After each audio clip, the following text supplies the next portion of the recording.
कृष्णाय वासुदेवाय हरये परमात्मने प्रणत क्लेश नाशाय गोविंदाय नमो नमः। श्री राधा कृष्ण प्रभु श्री सीताराम जी के चरणारविंद में अपने मन मधुकर को लगाते हुए मैं बारंबार प्रणाम करती हूँ।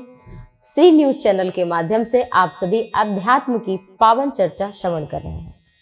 आइए चर्चा को हम सभी भगवत चर्चा श्रवण करें, उससे पूर्व प्रभु का 2 मिनट श्रद्धा भक्ति भाव से नाम लेते हैं। जय राधे राधे गोविंद गोविंद राधे राधे राधे गोविंद गोविंद राधे गोविंद राधे गोपाल राधे गोविंद राधे गोपाल राधे।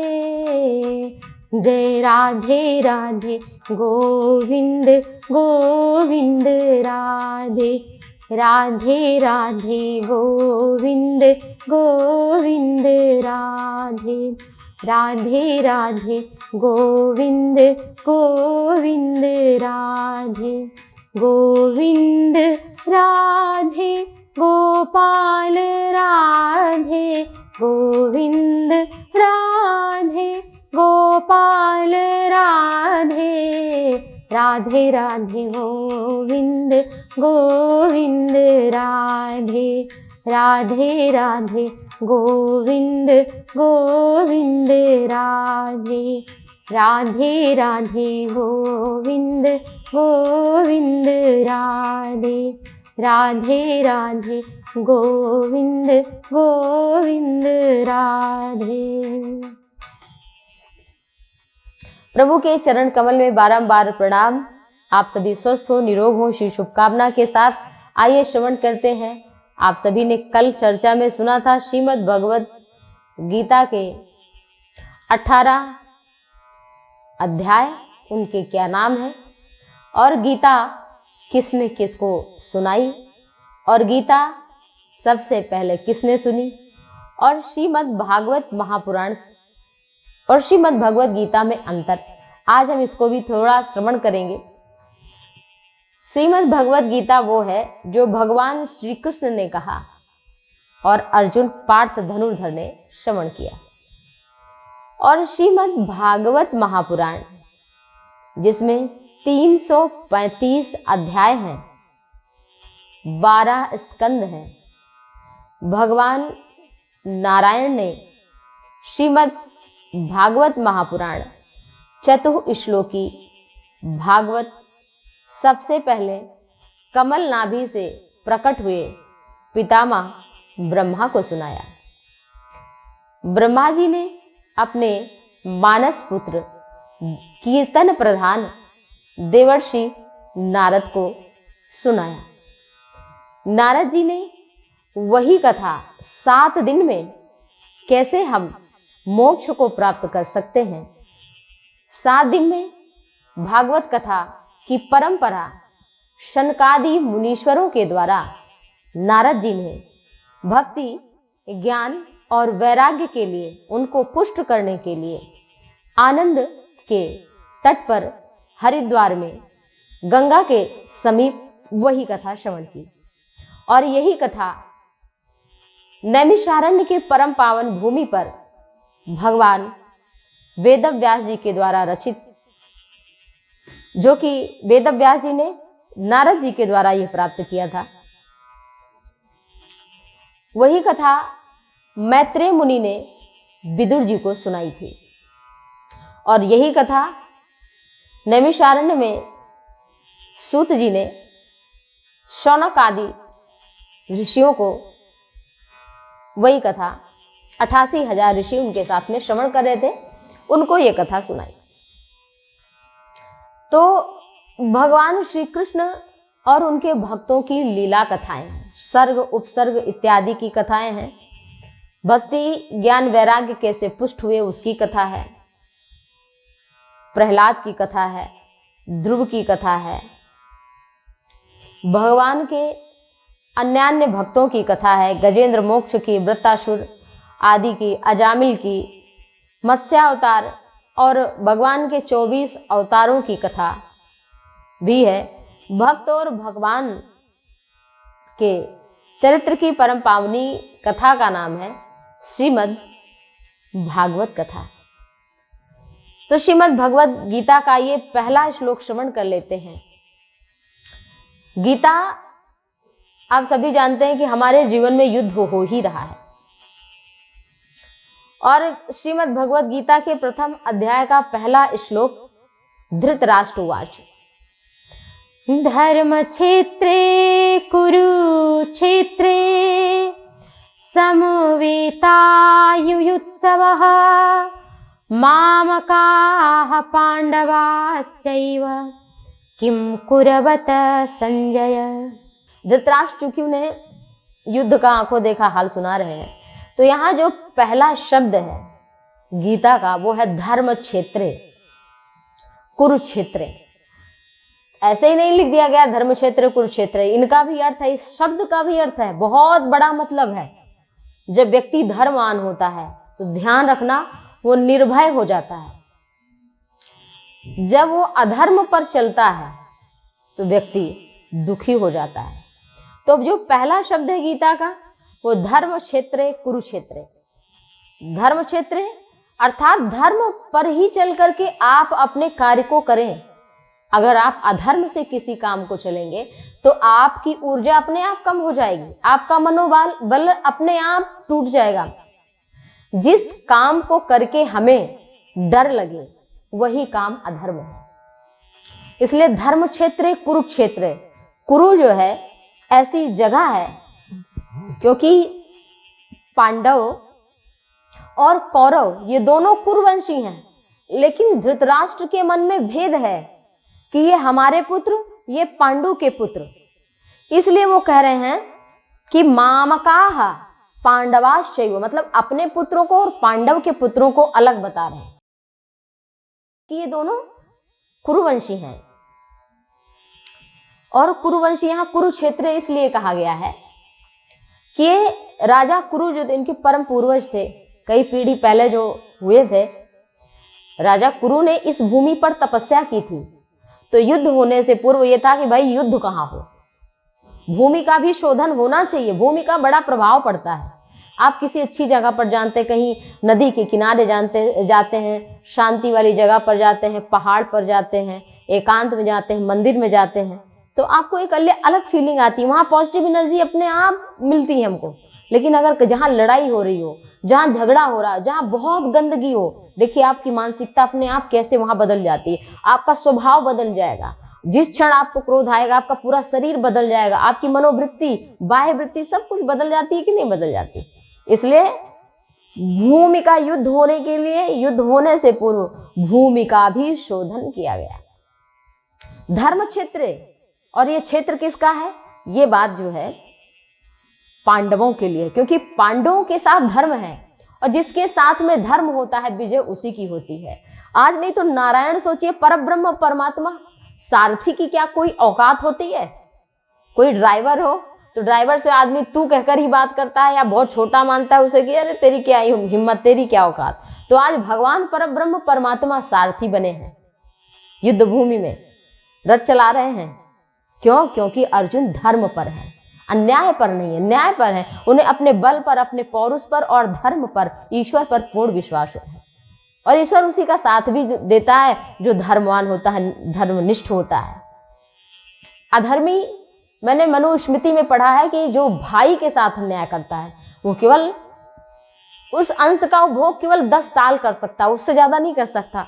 और फिर वो कभी एक्सीडेंट में, कभी गरीबी में, कभी मुकदमे में, उसका संपूर्ण वैभव विलास नष्ट हो जाता है।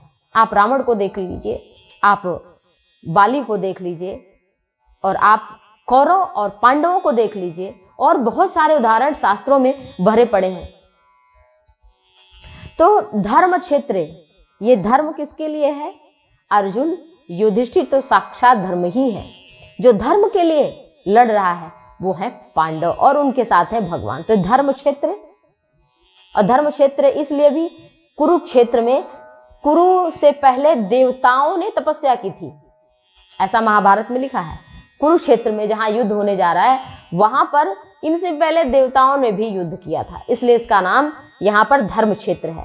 देवताओं ने कई अन्य यज्ञ किए, तो जहां पर यज्ञ हो रहा है, वेद ध्वनि हो रही, शंख ध्वनि हो रही, घंटे का नाद बज रहा है, वहां अपने आप एक पॉजिटिव एनर्जी आ जाती है। जहां सबके हित की कामना की बात जग रही हो, जहां पर प्रसन्नता हो, वहां पर भगवान है। तो धर्म क्षेत्र, कुरुक्षेत्र, तो हमारे आपके जीवन में भी कुरुक्षेत्र है।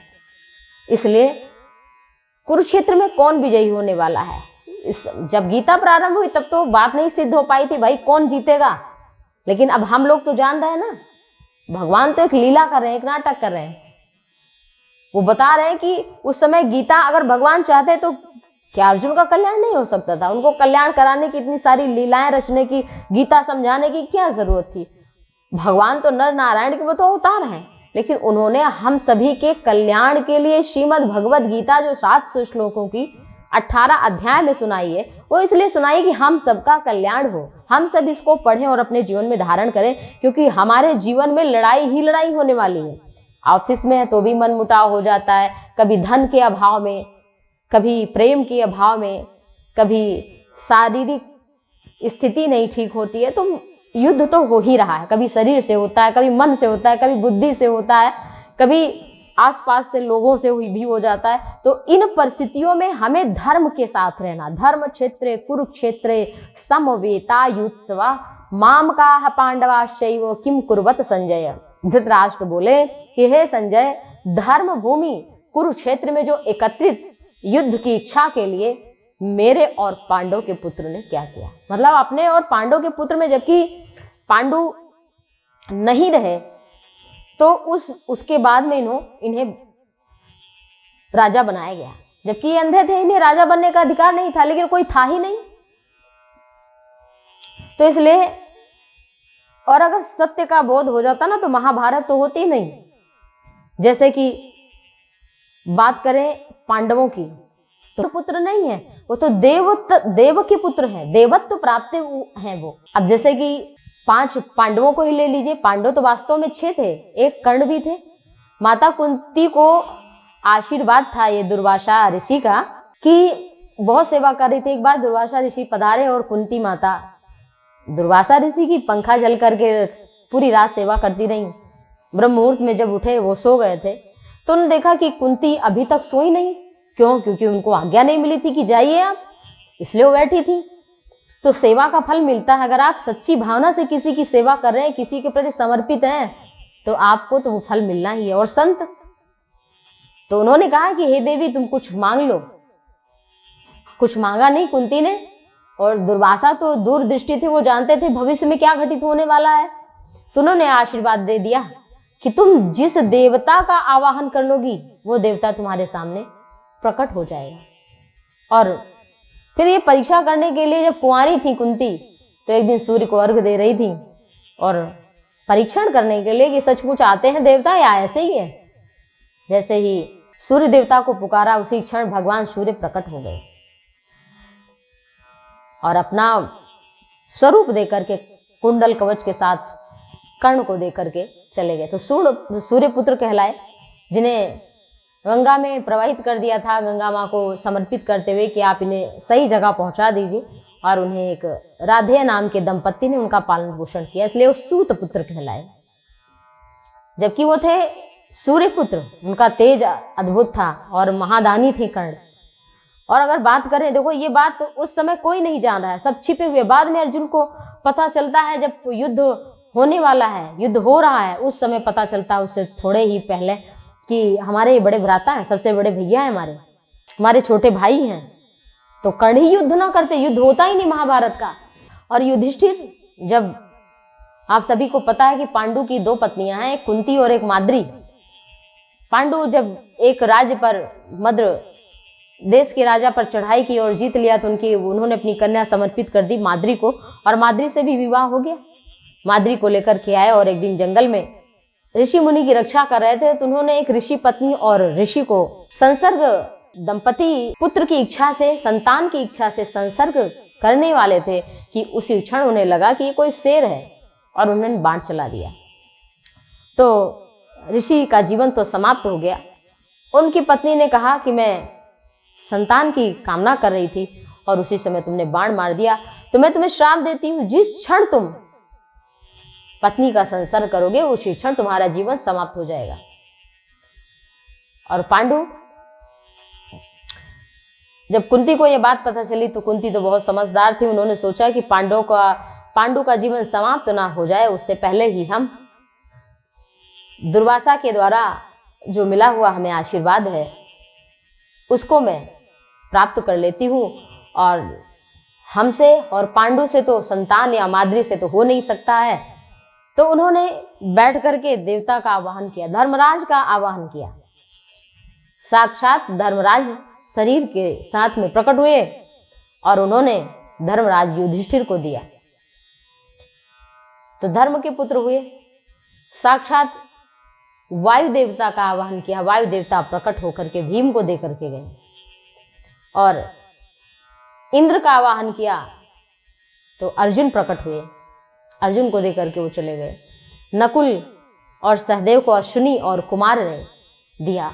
इस तरह से ये 5 पुत्र, माद्री के 2 पुत्र हुए, नकुल सहदेव अश्विनी कुमार से और 3 देवताओं से। तो इस तरह से पांडु पुत्र, उसके बाद तो ये उनके पुत्र ही नहीं है। तो अगर सत्य का बोध हो जाए तो जीवन में बहुत सारी चीजें स्वतः समाप्त हो जाएं, जैसे कि अपना तो कुछ है नहीं, मैं और मोर तोर तय माया, जही बस कीन्हे जीवन निकाया। व्यक्ति मनोरथ बहुत करता है, मैं ऐसा कर लूंगा, मैं वैसा कर लूंगा, लेकिन होता क्या है हमारे अनुसार।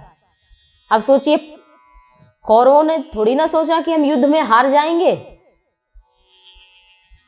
और आप सभी कथा जानते हैं कि युद्ध प्रारंभ होने से पहले भगवान श्री कृष्ण सोने का नाटक करे, तो सोते होते थोड़ी ना है भगवान, वो तो नाटक कर रहे थे।